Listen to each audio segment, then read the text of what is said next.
Good morning class. आज का जो हमारा टॉपिक है वो सबसे पहले है थ्रेसिंग। हमने इससे पहले जो क्लास थी उसमें हमने खेती के बारे में पढ़ा था कि किस तरह से कृषि की जाती है, कौन कौन से कृषि पद्धतियाँ जो होती हैं, कौन कौन से चरण उसमें काम में लिए जाते हैं। उसके अलावा जो सारे चरण हमने पढ़े थे, मिट्टी तैयार करना, उसके क्या लाभ हैं, सिंचाई करना, कटाई करना, उन खाद उर्वरक देना, या फिर हम बात करें कि जो फसल उत्पादन हमें प्राप्त हुआ है उसका भंडारण करना। हमने कई सारी कृषि पद्धतियाँ कई सारी पद्धतियाँ पढ़ी थी, उसमें कौन कौन से चरण जो होते हैं वो खेती में काम में लिए जाते हैं। उसी में एक शब्द आ रहा है थ्रेसिंग। थ्रेसिंग का मतलब होता है कि जो खेतों में जो अनाज होता है, जो फसलें होती हैं, उन्हें जब वो पक जाती हैं तो उनको काट लिया जब जाता है, ठीक है। तो फसलों को जब पकने के बाद काटा जाता है, काटने के बाद उन्हें सुखाया जाता है, और जब वो फसलें सूख जाती हैं तो उनमें से दाने या फिर जो बीज होते हैं उन्हें उन भूसे से अलग करने की जो प्रक्रिया होती है उसे कहते हैं थ्रेसिंग, ठीक है। तो और इसके साथ ही हम बात करें जब फसलें पक जाती हैं तो फसलों को काटने के लिए अगर हम बात करें, एक सिंपल सा जो औजार होता है जिसे दराती कहा जाता है, और अगर हम बात करें मशीन की तो जो हार्वेस्टर मशीन होती है उसका उपयोग किया जाता है फसलों को काटने के लिए। और जो थ्रेसिंग होती है इसका मतलब होता है कि भूसे से अनाज को अलग करना, ठीक है। और इस प्रोसेस के द्वारा जो दाने जो होते हैं या जो अनाज जो होता है, फसल उत्पादन के जो बीज होते हैं, उन्हें मेन जो फसल होती है उससे अलग किया जाता है। अब हम बात करें, एक मशीन आती है कंबाइन मशीन। कंबाइन मशीन क्या होती है? ये हार्वेस्टर और थ्रेसिंग दोनों का काम करती है, यानी फसल कट भी जाती है और साथ का साथ उससे जो अनाज होता है या जो बीज होते हैं वो साथ के साथ उससे अलग भी हो जाते हैं। तो ये जो टॉपिक है आपका थ्रेसिंग वो कृषि से संबंधित है, जिसका अर्थ होता है कि अनाज जो है या जो फसल उत्पादन है उससे बीजों को अलग करना। अब हमारा जो नेक्स्ट टॉपिक है वो है जंतुओं से भोजन। अगर हम बात करें पेड़ पौधों से जो प्राप्त जो भोजन है उसकी अगर हम बात करते हैं, खाने की बात करते हैं, तो बहुत सारी ऐसी हमारे खाने की चीज़ें होती हैं जो पेड़ पौधों से हमें मिलती हैं, जिसमें सब्जियां हैं। अगर हम बात करें फलों की बात करते हैं या हम मसालों की बात करें तो बहुत सारी चीज़ें मिलती हैं। बिल्कुल उसी तरीके से जो जीव जंतु होते हैं वो भी हमारे भोजन का मेन सोर्स होते हैं। इनसे भी हमें कई तरह की जो खाने की चीज़ें हैं या भोज्य पदार्थ जो होते हैं वो हमें मिलते हैं।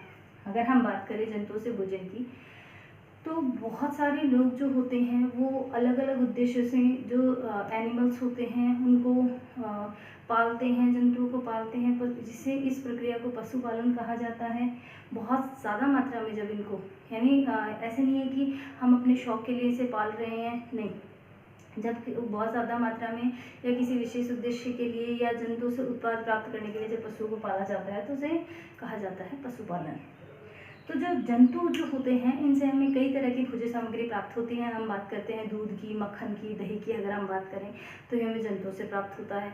मछली की बात करें, अंडे की बात करें या अन्य सामग्री की अगर हम बात करते हैं तो ये हमें किससे प्राप्त होता है? जंतुओं से प्राप्त होता है। लास्ट जो आपका टॉपिक है ये है जैविक खाद के लाभ। जो हम खाद की बात कर रहे हैं यहाँ पे, जैविक खाद, जो सड़ी गली जीव जंतु पेड़ पौधों के जो अपशिष्ट होते हैं, अगर हम एनिमल्स की बात करते हैं, जंतुओं की बात करते हैं, तो इनका जो गोबर होता है, ये पेड़ पौधों की जो पत्तियां होती हैं, वो फलों के, सब्जियों के छिलके, तो ये जो जैविक अपशिष्ट है उनको क्या किया जाता है? खाद में बदला जाता है। या तो सामान्य प्रक्रिया के द्वारा सूक्ष्म जीव इन्हें खाद में बदल देते हैं, या फिर केंचुओं के द्वारा इन्हें खाद में बदला जाता है। अगर ये जो अपशिष्ट हैं केंचुओं के द्वारा इन्हें खाद में बदला जाता है तो उसे कहते हैं वर्मी कंपोस्ट।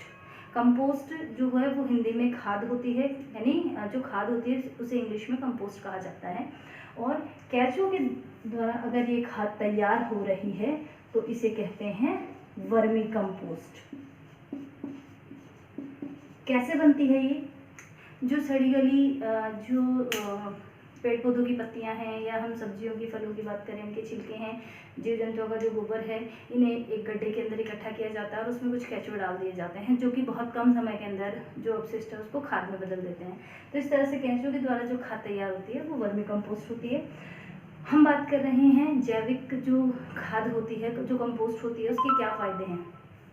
अगर हम इसके फ़ायदों की बात करें तो सबसे पहला जो जैविक जो खाद होती है ये क्या करती है, जैसे अगर हम बात करें मिट्टी की, ये है मिट्टी, ठीक है।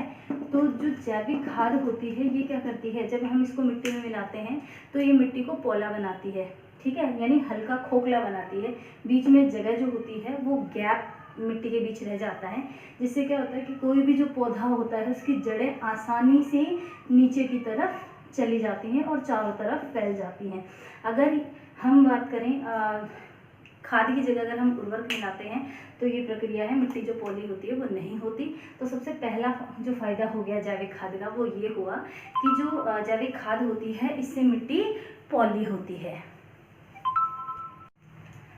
अगर हम बात करें इसके जैविक खाद के दूसरे लाभ की, तो सबसे पहला फ़ायदा तो हो गया कि इस जैविक खाद से मिट्टी कैसी होती है, पॉली होती है, जिससे क्या होता है जो जड़ें होती हैं पेड़ पौधों की, फसलों की, वो मिट्टी में गहराई तक आसानी से चली जाती हैं। अगर हम दूसरे लाभ की बात करें तो जैविक खाद अगर हम खेतों में मिलाते हैं तो जो मिट्टी है, मिट्टी में जो सूक्ष्म जीव पाए जाते हैं, जो किसानों के मित्र कहे जाते हैं, जो कि मिट्टी के अंदर जब हम फसल बोते हैं तो उसमें कई सारे फायदे देते हैं, मिट्टी को पोला बनाए रखते हैं। तो उन सूक्ष्म जीवों की संख्या में क्या होती है, वृद्धि होती है। पहला आपको बता दिया कि जैविक खाद देने से मिट्टी पॉली होती है। दूसरा, पॉली मिट्टी के कारण जड़ें हैं वो लंबी गहराई तक जाती हैं, चारों तरफ फैलती हैं। तीसरा, जो किसानों के मित्रवत जीव है, सूक्ष्म जीव, उनकी संख्या में खाद देने से वृद्धि होती है। और अगर हम चौथे की बात करें तो जो जैविक खाद देने से मिट्टी कैसी होती है, पॉली होती है। और पॉली मिट्टी के अंदर जल धारण क्षमता जो होती है वो बढ़ जाती है, यानी मिट्टी की जो जल को अवशोषित करने की क्षमता है वो अधिक होने के कारण फसलों को अधिक जल मिलेगा। इस तरह से जो जैविक खाद है वो उसके कई सारे लाभ हैं, हम कह सकते हैं इसके कई सारे फायदे हैं। Thank you. आप लोगों का चैप्टर फर्स्ट कंप्लीट हो चुका है। तो अब आप लोगों को जो चैप्टर के लास्ट में जो क्वेश्चन दिए हुए हैं वो आपको क्वेश्चन करने हैं। आप लोगों को आज 3 क्वेश्चन करने हैं। क्वेश्चन फर्स्ट जो है आपका वो है कि खाली स्थान को भरना है। क्वेश्चन जो सेकंड है वो ये वाला है जिसमें कॉलम ए और कॉलम बी को आपस में मिलाना है। और जो क्वेश्चन थर्ड है वो ये है कि खरीफ और रबी दोनों की फसलों के दो आपको एग्जाम्पल लिखने हैं। क्वेश्चन जो फर्स्ट है उसमें खाली स्थान जो है उन्हें आपको भरना है। उसमें जो फर्स्ट है वो आप लोगों का है एक स्थान पर एक ही प्रकार के जो पौधे बहुत ज़्यादा मात्रा में बड़े पैमाने पर लगाए जाते हैं तो इसे ब्लैंक कहते हैं। तो खाली जगह में क्या आएगा, उसे क्या कहते हैं, फसल। तो पहला जो आएगा इसमें आएगा फसल। जो दूसरा आपका है वो है फसल उगाने के लिए जो प्रथम चरण होता है वो होता है मिट्टी की, फिर खाली जगह होता है तैयारी करना, ठीक है। तो जो दूसरा ऑप्शन है इसमें आएगा मिट्टी की तैयारी। जो तीसरा आप लोगों का है ये है कि जो हल्के क्षतिग्रस्त बीज होते हैं वो पानी की सतह पे क्या होते हैं, तैरने लग जाते हैं। तो जो थर्ड आपका है उसमें आएगा तैरने लगते हैं, ठीक है, तैरने।